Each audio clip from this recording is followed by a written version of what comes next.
So good day, friends. This is Dr. Bob Hamilton, and you have tuned in today to the Hamilton Review, where kids and culture collide.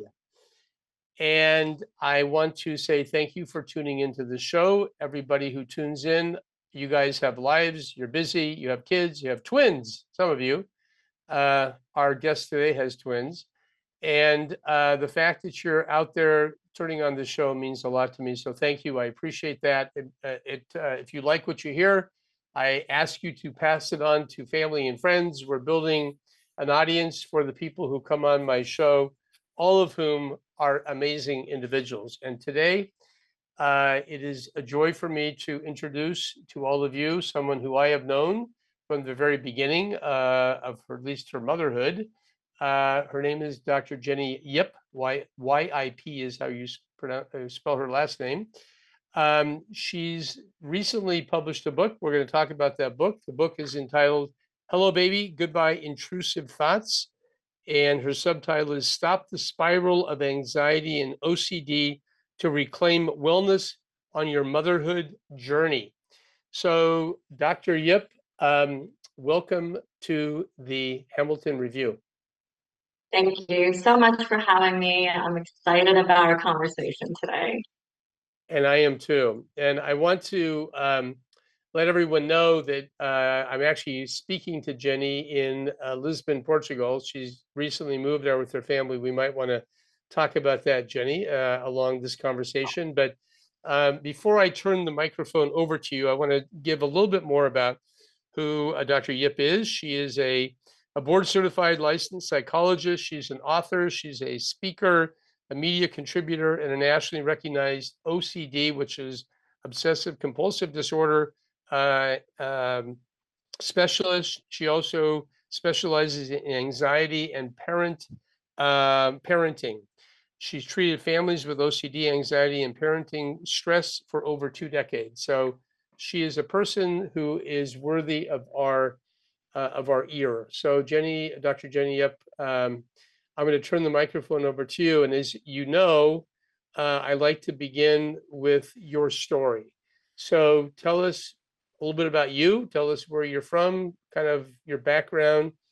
And we are going to talk about your book today. So you might, include in that why you ended up writing a book about intrusive thoughts in postpartum mothers. Sure. So I grew up in the Washington, D.C. area, the suburbs of Washington, D.C. And my journey started because I suffered from OCD since the age of 4 is the earliest that I could remember. And nobody had known that I had OCD. And it wasn't till I was in college that one of my professors recognized that I was writing and rewriting and erasing and rewriting, that my professor called me up after class. And this is, back in the 90s before we had laptops and cell phones and all that. And my professor asked me, "Do you have OCD?" And I had never even heard of that term before. But hearing that term, obsessive compulsive disorder, was such a relief because for me, ever since early childhood, I had no idea what was happening for me. I just knew that there were certain things that had to be followed, certain rules that I had to follow, and then which are compulsions, which we can talk about later. And then I always had intrusive thoughts. I always had intrusive thoughts of some harm occurring to my family members, whether they're accidental harm or catastrophic events that might happen to them. And that drove a lot of my childhood to a place where wasn't a lot of joy. So having that label was such a relief that during my graduate school years, I was lucky to have matched to a internship with Dr. Charlie Mansueto in the greater Washington area.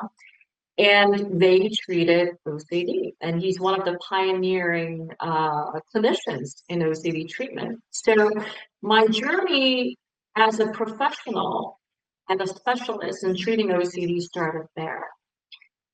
Of course, then I learned that not only did I have OCD, however, many of my family members also had OCD. I remember my father, would constantly check doorknobs and windows and shower, knobs and faucets, and he would leave and come back and check again. And we would just think that, well, daddy is just very, very, cautious.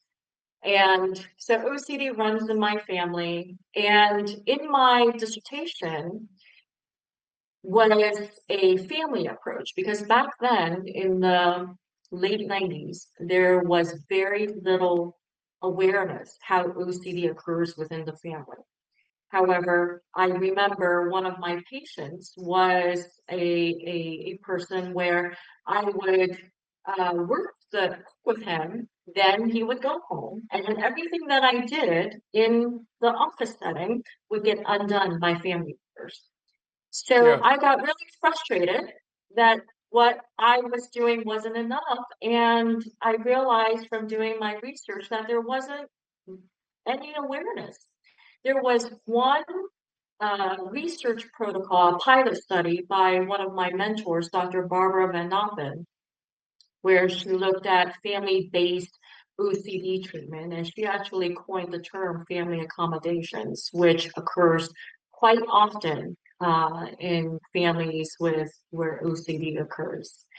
So my dissertation was coming up with a treatment model to help family members learn what is helpful versus harmful when you're dealing with a family member or loved one who is suffering from OCD. So my approach is called a strategic family boundaries model in treating family members when you have a loved one with OCD. And during that process, I opened my treatment center in 2009 in Los Angeles. It's called the Renewed Freedom Center. And during that process, I worked a lot with parents, specifically mothers, more so than fathers. And what I realized was that not only did the strategic family boundaries model apply for families with a loved one with OCD, it kind of applies in most families where there's a lack of boundaries. And I know that we understand boundaries in terms of physical boundaries. However, there's so much more than just physical boundaries. There are emotional boundaries, there are mental boundaries, there are energetic boundaries that we don't talk about or even consider. And then, of course, when I was pregnant with twin boys, I didn't think that I would suffer from postpartum uh, obsessive compulsive disorder. I thought, oh well, I've gone through my own process that I can identify OCD if it occurs, and I have the tools because that's what I teach my patients to do. Except within like the first week of getting back home, my OCD just it was just so intense, and it wasn't even me who recognized it was OCD. It was my mentor, Dr. Barbara Van Noppen, who, you know, heard my story and heard my challenges. And she was the one who said, well, Jenny, that might be OCD. And that was the first time I even considered it. And then, of course, I've always worked with women suffering from perinatal anxiety and OCD. But time I did a deeper dive into postpartum anxiety and OCD and realized there actually isn't much research in this area. And not only isn't there much research in this area, a lot of women who actually suffer from perinatal OCD or anxiety get misdiagnosed as perinatal or postpartum depression, because that is what we all hear, that's what we all know. Yeah. and less do we hear about, perinatal anxiety or OCD. So that is what drove me to write this book. So, okay. So let me back up a tiny bit here and ask you a couple of questions, maybe personal questions. So your father, you say that your father suffered, he was overly cautious as you as a child would remember him as being checking doors and checking different things around the house. And what were, so one question I have is kind of a general question. Can you be, do you learn to be OCD from the people in your environment, or is it more of a genetic dynamic? Do you actually see it genetically kind of in other words, kids who may be separated from their parents from adoption or whatever, is it more of a learned phenomenon, or is it genetically transmitted? Yeah, Or that can you goes tell? back to, first of all, that's a great question. And that goes back to the old question. Is it nature or is it nurture? And what we have identified is that it is both. You have the genetic predisposition. However, just because you have the genetic predisposition doesn't necessarily mean that those genes will actually turn on. So in my family, we are a family of three siblings. My older sister suffers also, suffers from OCD. I suffered from OCD. My younger sister got away with nothing. So even though the genetic loading is really high in my family, she doesn't have any sort of obsessive compulsive disorder or tendencies. If I'm looking at my twin boys, Tristan, he showed signs of OCD at the age of 2, where doors that he believed were supposed to be shut had to be shut. Lights that were supposed to be off had to be turned off. Even at the age of 2, all of his cars had to be lined up according to size and color. And still today, I would constantly get complaints from the teachers that this kid has a hard time stopping in the middle of work. And you think as a parent, well, that's a good thing. Well, not really if he's missing recess in order to finish classwork so that he wouldn't have to take it home for homework. Yeah. So, whereas Dash, the other twin, doesn't have any of these things. He is a free-spirited kid where he doesn't have any compulsive tendencies or fears that Tristan has. So yes, there's a genetic predisposition, and then it's also about nurture. Yeah. I mean, I listen, I know you're both of your boys, Tristan and Dash. They're the last time I saw them, they're pretty wild kids, I have to say. Friends out there listening, I mean, these two, there's no question that the energy level when you walk into that room with these two kids is quite high. And I'm understating, I'm being nice in my comments, but they're busy. They're like, whoa. Of course, I never got any vibe of that from Tristan when I was with him last time.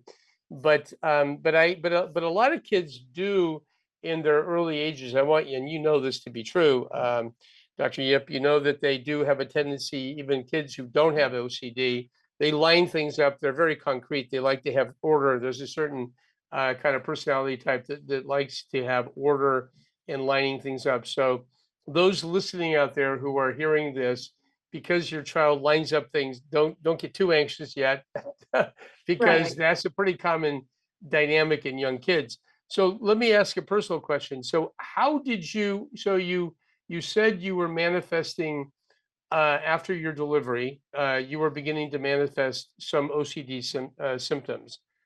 Can you tell Yes. us what they were? What kind of things were you beginning to fall into in terms of manifesting this prior condition?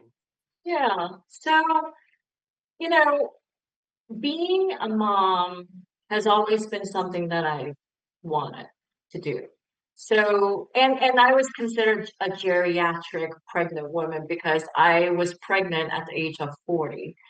And during my pregnancy, you know, there are just so many warnings at, after age 35, if you're pregnant, you're getting warnings all over the place. And especially today, it's not just from, physicians, it's also from family members and friends, and especially on the internet. So it was very important to me to have a healthy pregnancy. And I really didn't think anything otherwise because like you, I believe, whatever you're thinking about, whatever you're visualizing, that's what you will manifest. So never did I even believe or consider that something might go wrong Yeah. during any part of my pregnancy. Um, and I did have a pregnancy loss before, giving birth to Tristan and Dash. So I had a little bit of that worry behind me. But it wasn't until during delivery. Tristan was delivered first. I had a C-section, and Tristan came out first, and Dash came out second. And of course, in the delivery room, you can't really see what's happening on the other side because you have that blue curtain in front of you. And I had no idea what was happening on the other side. Now, Mark, my husband, was next to me, and he could see everything that was happening on the other side. He didn't alarm me or anything, but they gave me Dash for skin to skin contact. I didn't get Tristan yet. And now Tristan came out first. So there was just so much happening at that point. And then all of a sudden, they told me they were taking Tristan away to the NICU. And I had no idea what was happening. They just told me that he was having a hard time breathing and they need to take him to make sure that he gets the oxygen that he needed. So immediately, my worry brain started spiraling. And even though, I'm on a lot of, anesthesia, it wasn't like I could just get up and run after them. I just had to live with that uncertainty. And the thing about anxiety and fears is that it thrives on uncertainty. It's always a what if that keeps that spiral. I call it ruminato, right? Because that's literally what it is. It's your ruminations spiraling in a tornado. So Yeah. my ruminato started pretty quickly. And initially it was just, well, what if I never see him again? What if something happens to him? What if, something terrible happens and I never even get to hold him? I never even get to touch his warm skin. Um, and I'm getting a little emotional now because I'm just remembering those early days. And it was a lot of those thoughts that uh, took away the bliss, of that Yeah. early days. And even though after the NICU experience, I did get to see him, I think, I can't remember, maybe it was 12 hours, maybe it was 24 hours later. I did get to see him. But it's really hard for a mother to see your newborn in a plastic box with uh, tubes all over. That is very, very hard to see. So of course, I would visit him quite often whenever I was allowed to. I was still, getting around in a wheelchair because of my incision.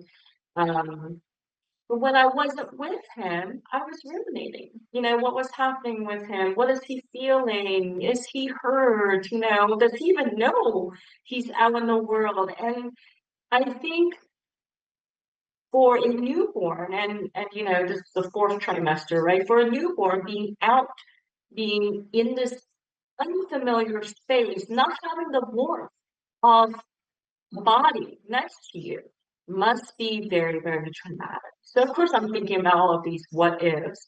And the more I spiraled, the more ruminato took over, the more unsettled I was. And even after I got Tristan back, the thoughts continued. The thoughts then went to, uh, well, what if something continues to be wrong with him? At the end of the day, even though uh, child development and pediatric development is it's like I know these things.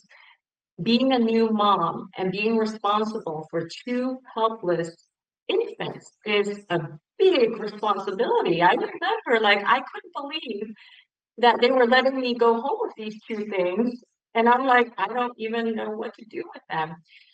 And By the then, way, I want not to interrupt you, but I will tell you that first of all, your description of the trauma of having your child go to the NICU. Listen, Jenny, I can tell you that nobody, listen, we all have these visions about what postpartum would look like, and you expect that baby to come out and be put on your breast or put on your chest and have this moment of bonding. And when that is not doesn't happen, and they get whisked away, taken to an intensive care unit, which, by the way, is filled with a lot of technology. And you're right, there are tubes everywhere. There's oxygen coming. There are noises and beeps and everything. It's bloody unnerving. I mean, unnerving. I mean, is really terrifying for new moms. So your description of that is absolutely true. And the other comment I want to make is you had twins, okay? And twins are not like singletons. Singletons, when moms have had twins one time, the first twins, and then have a singleton later, they kind of go, "This is a piece of cake."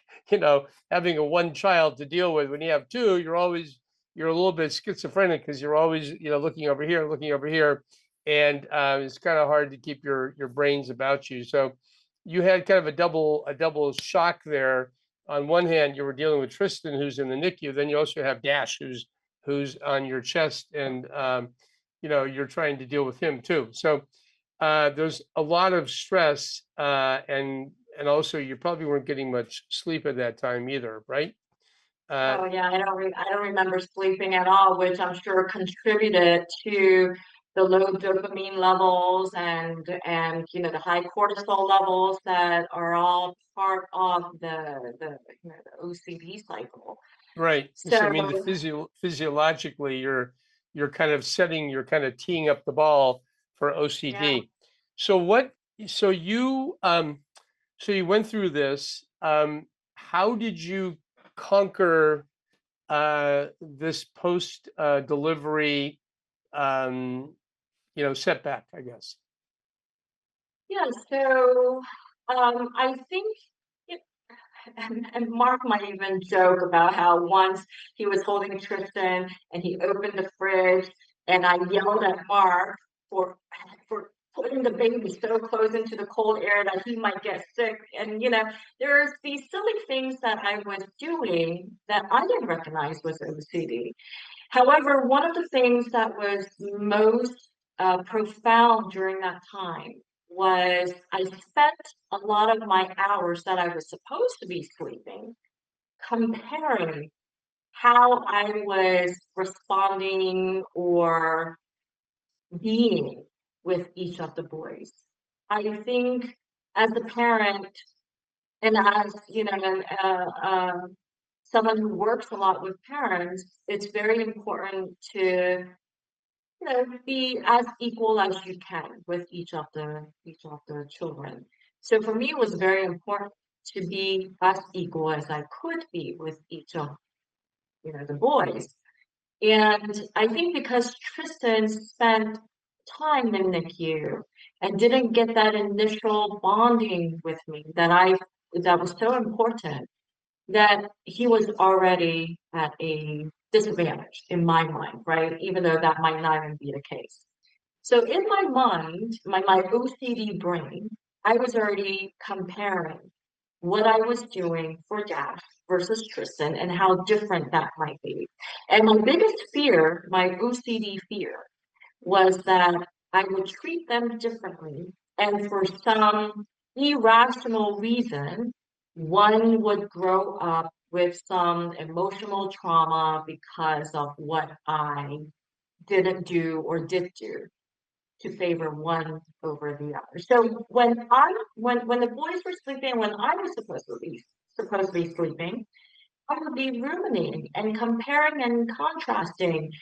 How was I being with one boy versus the other? How much time did I devote to one boy versus the other? How did I feel as I was with one boy or the other? Now, these intrusive feelings and thoughts are not your typical OCD obsessions. And Yeah. definitely the compare and contrasting is not your typical OCD compulsions, which is why I had such a hard time identifying it as OCD. And the thing about OCD is that it comes in so many different forms. And what we see in the media, the checking, washing, counting, organizing, those are like the common OCD sometimes. However, there's just so much more than that that we don't recognize, which is why OCD gets misdiagnosed so often. Yeah. However, recognizing that OCD had taken over my postpartum period, I had to do my own exposure. So the evidence-based treatment for OCD is exposure and response prevention therapy. It's a type of cognitive behavior therapy where you basically, in a gradual manner, build tolerance to your distress by engaging in or facing your fear without engaging in the compulsions. So, for example, I was doing a lot of exposures to, catastrophic consequences occurring to my boys, whether it was, I treated one boy better than the other or whatnot. And then writing out the scripts of what that would be and really visualizing it. Because the thing about exposure therapy is that it can occur in vivo or it can occur imaginal. We do in vivo exposures when it is possible because direct exposures are always the best possible exposures. However, not every single exposure is possible directly. So for those that aren't possible directly, which a lot of them are more future-oriented exposures, or if you have forbidden intrusive thoughts, then you have to do them imaginally. So let me, So for me, Jenny, hold on. Can you, I'm sorry, so you're talking about exposures here. And can you just clarify what you're talking about? Can you give me an example of what, in other words, when you say exposures, is this like are you talking to somebody? Are you talking to your husband or somebody and saying, I am afraid of XYZ? Is that what you mean by exposures? Or what exactly can you So, define that so term? for so let me just say okay. So for example, a classic postpartum OCD experience might be hand washing or sanitizing, right, to Yeah, prevent toxic, toxins or whatnot to the baby. A lot of mothers during this time will wash and wash and wash and sanitize and so forth repeatedly because once is never enough. right. So an exposure might be, okay, I'm only going to wash this once, and I'm going to use this and have baby touch it, or Yeah, use this bottle that's only been washed once without it being in the sanitizing, gadget, and use this bottle for the baby. So that's an exposure where you're basically confronting and testing your belief system in order to gain confidence that number one, you are a lot more resilient than you give yourself credit for. Number two, you can actually tolerate the distress from ignoring your compulsions. So I guess, let me also back up a little. Let me explain OCD a little bit more so that the sure. treatment makes sense. Obsessions and compulsions are two separate parts to OCD. Obsessions are basically any intrusive thoughts, sensations, images that occur that we do not want. And the thing about intrusive thoughts is that we all get intrusive thoughts. However, most of us, when we get intrusive thoughts, so like for example, if Mark upsets me and I think about stabbing him, that's an intrusive thought, right? Most of us, when we have an intrusive thought, we don't feel like we're going to act on it. We know we're not going to act on it. We know that it's not something that we sits with our belief system or our values, right? So we have intrusive thought, we don't mind it, it goes away. However, people with OCD have intrusive thoughts and go, oh my goodness, why did I just have that thought? What in the world does that mean? What kind of person am I to have such a thought? And when you question your thoughts, you're giving it power, especially if it's a thought that you'd have no intention of acting on. And that's why it's called intrusive, because it is something that just occurs, enters your mind that you don't really want to have. Yeah. So, for anyone who experiences intrusive thoughts, of course, you're going to feel anxious, you're going to feel uncomfortable, you're going to feel possibly even shame and embarrassment. And because of that emotional discomfort, we want to get rid of it. So that's where the compulsions come in. Compulsions basically serve to neutralize whatever that intrusive thought is. So the compulsion, so for example, if I had a thought of, dropping my baby, what if I drop my baby? Oh my gosh, why would I even have such a thought? I don't like that thought. That I feel terrible. What kind of mom am I? Now I'm feeling really anxious. So what might I do? Well, one of the compulsions that many moms suffering from postpartum OCD might do is I might seek a lot of reassurance. So I might ask my partner, I might ask family members, I might ask the pediatrician, I might ask, friends and family, do you think I'm going to drop the baby? If I hold my baby like this, is this safe? So they come up with a lot of questions to seek reassurance that I'm still a good mom, that I'm still taking responsibility. However, all that does is it reinforces your fear. It doesn't mitigate your fear. It doesn't remove the fear. It only reinforces that your fear is valid and it has a place. Another type of compulsion that someone with a new mom or a new father with intrusive thoughts might experience will be complete avoidance. I fear that I might be a harm to my baby or that I am incompetent to manage my baby and therefore I'm going to avoid baby altogether. Yeah. So then the critical bonding period gets interrupted during this process. I might not hold baby, and here's another compulsion. I might not hold baby unless my baby is in the swing, in the harness around me, because Yeah. the harness is safer, and I would still keep my arms around in a certain way, right? So these are all compulsions that mitigate your initial intrusive fear that what if I drop baby? So this is how OCD works. So the evidence-based treatment for that, exposure and response prevention therapy, basically means that we're going to expose you to whatever it is that you fear. Now, in this case, we're not going to say, okay, drop baby. Okay, that wouldn't be ethical. However, I can say, well, can you hold baby without the harness? Can you hold baby without having, a wrap around you? Can you hold baby in one arm? Now, having twins, I did have to hold baby, each baby in one arm. Can you hold baby without seeking reassurance from anyone else? Can you hold baby alone? Because a lot of mothers also fear being alone with the baby because what if something catastrophic happens and nobody's here, right?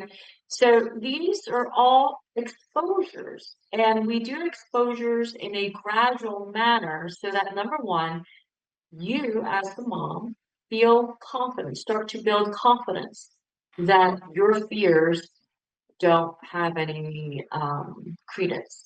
Yeah. So And number they're two, unwarranted, and yes, I exactly. mean, and so let me ask. So I think that you're kind of hitting on things that I think are common in moms. And I'm wondering how much of this really is a function of postpartum hormonal changes and just being sleep deprived and just normal motherhood, just being a new mom and feeling that sense of maybe insecurity, like you said earlier in this conversation. You said, how could they allow me to leave the hospital with two children? I have no idea what I'm doing. That thought is a very common thread that I hear from parents. So I remember thinking the very same thing when we drove our child out of the parking lot at the hospital way back when Josh was born. I thought, this is not right. Someone should stop us, and we should give this child to someone who understands. So I Yes. think that and I don't know, maybe I suffered from some kind of psychosis myself. But anyway, the point is that I think that's a normal thought. How much of what you're sharing right now is not necessarily OCD, but just normal parental anxiety about going home with a baby? Every parent experiences that. Every new parent, let me rephrase. Every new parent experiences that. Every new parent will question their ability to parent. However, with OCD, it's not just your typical worries, and it's not just at the beginning. OCD will continue. So we always say if OCD isn't treated, it will evolve over time. And if it's not about dropping baby, it will be something else later on. Yeah, And dropping baby isn't just going to be the first week that you have your baby, it will be continuous at 1 month, at 4 months, at 10 months, unless you gain confidence in yourself and you're able to break that fear that your intrusive thought has taken over. yeah, So, that's what exposure therapy is. Now, of course, intrusive thought can be what if I drop my baby? However, intrusive thought can also involve forbidden type thoughts. So, for example, what if I touched my baby's genitalia bathing him and I must be a pedophile? What if I purposely put a pillow over my baby, whether accidentally or intentionally, and my baby dies? Now, these thoughts, a lot of times a new mom will have and will fear disclosing them because of the shame and stigma attached. And a lot of times when a mom expresses these thoughts, she often get put on a 5150 hold. And I don't think that we do a good enough job at distinguishing intrusive OCD type thoughts from uh, delusional psychosis that does also occur during new motherhood, except at a much lesser degree. So even if I'm looking at percentages, postpartum depression occurs in about 10 to 15% of mothers, right. whereas postpartum anxiety occurs at about 11 to 20%. That's a lot more mothers who suffer from postpartum anxiety who actually gets misdiagnosed with postpartum depression. Yep. Then there's postpartum OCD, which we actually don't know how many new mothers suffer from postpartum OCD. Because there's so little research on it, and there's so few moms who are actually coming forth with this, that some research have indicated 10%, research has indicated up to 50% of new moms experience postpartum OCD. Now, that in comparison to postpartum psychosis, which is 0.1 to 0.2%, is a big difference. And I think what a lot of providers don't recognize is that a mother who experiences postpartum psychosis is that that mother isn't aware whether her thoughts are real or not. she's not able to distinguish whether this thought fits with reality or even fits with her value system. And when you Yeah. do have a mother who is experiencing postpartum psychosis, it is a real emergency and needs immediate attention. Versus a mother who experiences postpartum OCD can tell you, has the awareness, I don't want to have these thoughts. These thoughts are irrational. I don't want them. I don't know why I'm having them. I can't stop having them. They keep coming back. And that is the big difference between postpartum OCD and postpartum psychosis.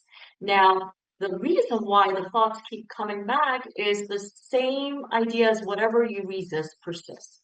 So if I say right now, don't think of the yellow duck, what are you doing? Thinking of the Yeah. yellow duck, right? The yellow. Guess Yeah, yellow what dot. a new yeah, guess what a new mom is doing when she has these intrusive thoughts and they are OCD type thoughts? Well, she's telling herself, stop thinking about it, stop thinking about it, stop thinking about it. Except when you tell yourself to stop thinking about it, you're actually putting even more attention onto the thing you're trying not to think about. And therefore, they're just reoccurring even. So it's So a vicious cycle, as we call it. So listen, I'm watching our time here, and I'm realizing that I I we need to kind of begin to wind down. I do want to say, number one, that I want to remind everyone of the book "Hello Baby, Goodbye Intrusive Thoughts." This is a woman who Jenny Yip is a woman who has really thought about this a lot, and her insights are extremely valuable. She is I'm just reading one of the comments on the back of her. This is written by a doctor over at Cedar Sinai here in Los Angeles. A must read for anyone seeking to navigate the overlooked and misunderstood world of postpartum anxiety with resilience and hope. And I think the operative word here, Jenny, is you're providing hope. You're providing an answer for people who are dealing with just the issues and the anxiety. Listen, I think that when people become parents, you've kind of shut a chapter in your life, which is the pre-parenting chapter, and you're now entering into a new, completely new paradigm, a new phase of your life. And how could it not be associated with a little bit of anxiety and trepidation, right? I think that is and you understand that, and we all understand that as being ultimately, I think, a positive thing because we learn to deal with other people. We learn to deal with how do we um, what can I say? We kind of are the focus on ourselves becomes less intense. We have to focus on other little people who are very needy. So this is a shift. I think a good shift personally as a pediatrician. I think that having children yields benefits in the lives of people, but certainly sometimes you can get into that vicious cycle that you're articulating here.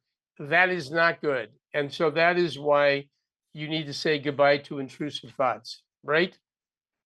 yes, and I think, one of the things I value about you, as well as Dr. Lainey Kumitz, who is my OB, who is phenomenal, and there isn't enough physicians out there who do this, is when a woman is pregnant, all the attention goes to the baby.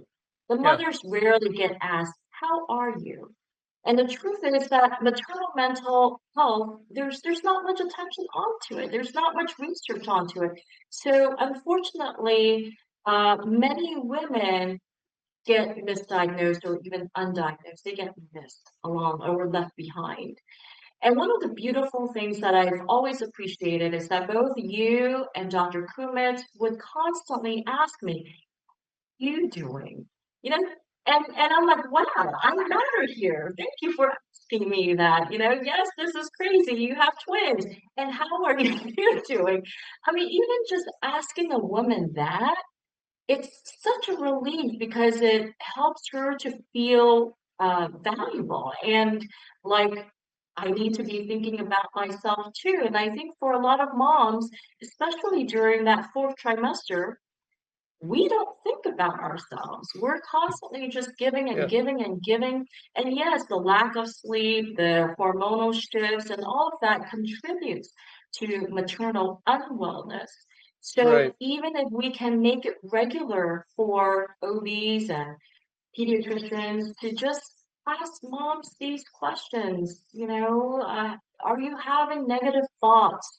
Have you been able to bond with baby? How much sleep are you getting? Are you sleeping?